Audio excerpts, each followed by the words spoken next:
Greetings and welcome back to room 303 in our chats with Emily as we are calling our readings through the 1775 poems of Emily Dickinson's from the Johnson edition. We turn now to poem number 7, The Feet of People Walking Home. Now our assumptions are that you've been following our stuff at learnstrong.net, down that left-hand side, our chats with Emily, our playlist, and that you have already studied our intro comments lecture, and then of course we just finished with poem number 6, Frequently the Woods Are Pink. Now the background information here that can help us is that Emily is always interested in the cycles, the circles, the changes, the evolutions that will happen.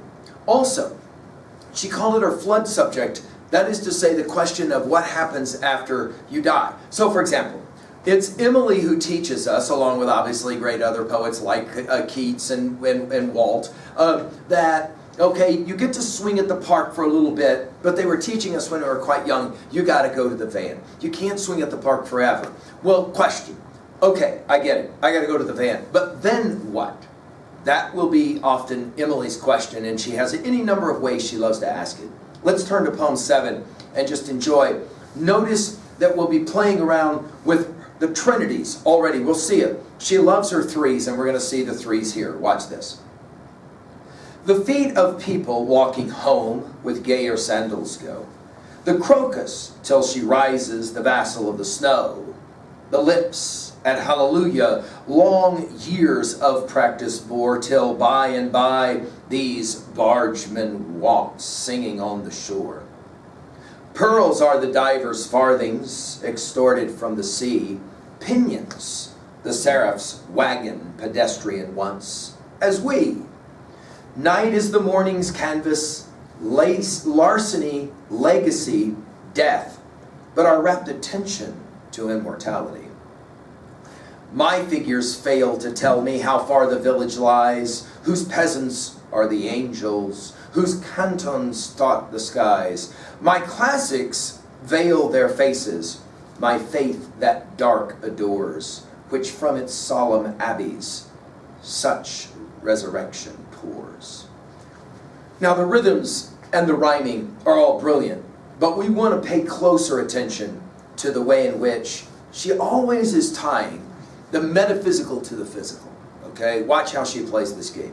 So we'll start right away with the feet of people walking home with gayer sandals go. So there's your first one, right? That is to say, the way in which people are physically going through life, okay? The crocus, and notice she moves now from individual humans now to her love of flowers. The crocus, till she rises, the vassal of the snow. In other words, there's these cycles that always are happening. So she looks out at the garden in the winter, she sees the snow, but she knows soon there will be the crocus that will arise out of the snow. The lips, notice we go from feet to lips, all right? The lips at hallelujah, our religious language now. Long years of practice bore till by and by, and again, of course, this is a phrase that will be popular for Christian hymnals. By and by these, notice capitalized, bargemen walked singing on the shore. In other words, we're practicing in church, she suggests, singing hymns that we will sing in some supposed afterlife, whatever that is. Notice the stanza break. Pearls are the divers' farthings, extorted from the sea. In other words, divers will go down looking, searching. Pinions, the seraph's wagon. Pedestrian once, we're back to the walking at the opening line, once as we. In other words, there's this tying together of the okay, physically we live in this world, but what happens next takes us to the word night. Night, notice, under the sea, now we're to night. Night is the morning's canvas. I mean, there's a beautiful idea, and Emily as painter comes to mind. Larceny dash legacy dash death, but our rapt attention to immortality. In other words, we live in a world that has these things, that has these pains. We're now to, of course, of our big 5, number 5, theodicy. We live in a world where there's obviously larceny, there's obviously the idea of legacy, and then, of course, death itself. Our rapt attention, however, we're always wondering about this immortality. her flood subject, as we said, right? What happens after we leave the park? The last stanza. My figures fail to tell me how far the village lies. Now, this is brilliant, isn't it? In other words, these bargemen that sing their hallelujahs on the other side, how far away is that village? How far is heaven, right? Whose peasants are the angels, in other words, heaven. Okay, we obviously think of our Milton and Paradise Lost here. Whose cantons dot the sky.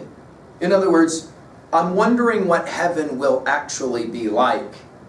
If there is a heaven, obviously is the kind of standing behind this line. And then she says something quite remarkable.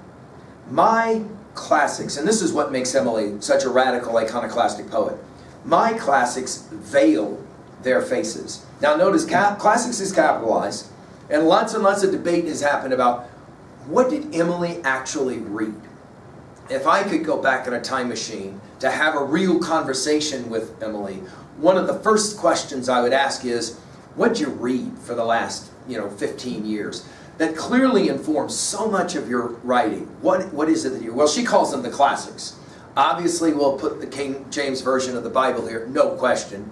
Obviously, we'll put our Milton here, we'll put Shakespeare, we'll put a few others. And what is it that she says about these great poems, these classics? What is it that she says? Well, they veil their faces. This is what we have called already epistemological fallibilism. In other words, man, I'm not sure. Notice she doesn't say it's impossible to know, but there is a veil here that's being played with. And immediately when we think of veils, we think of that final scene in Homer's Iliad when Andromache, of course, will drop, the veil will drop as of course, her, Hector is going to be slaughtered by Achilles. You can go back and see all those lectures of ours at learnstrong.net. The idea of veils, and that's of course going to be a powerful idea. The Black Veil was in fact Hawthorne's classic story. We've given a full lecture on it elsewhere.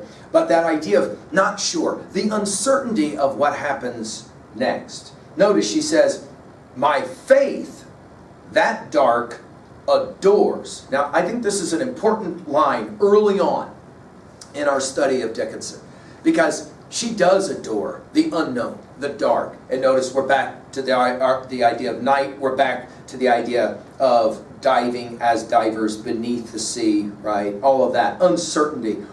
My faith, that dark, adores, which from its solemn abbeys, we immediately think, of course, of Wordsworth and Tintern Abbey, right?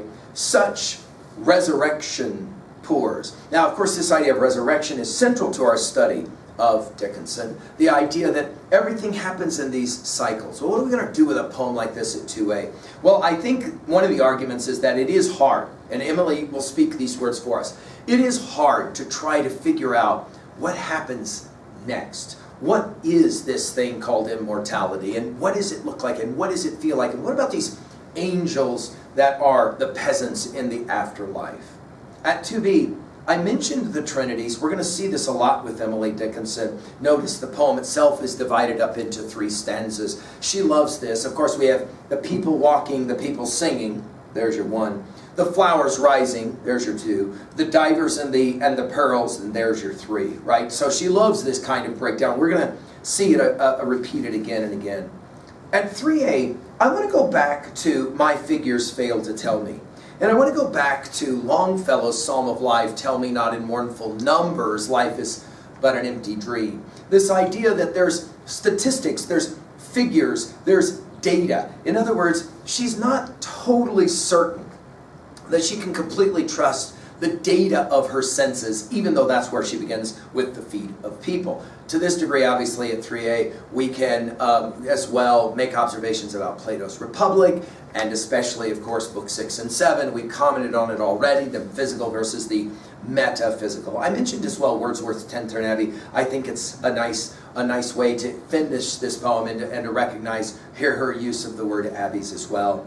Finally, at 3B, how are we going to own a poem like this? Well, what do you think happens after death? What do you think it is that will be the village on the other side, if there is in fact a village on the other side? And to what degree do you think about the possibility of resurrection, either of course literally or maybe more importantly with Emily Dickinson, metaphorically? I hope that her poems are already challenging you. Thank you.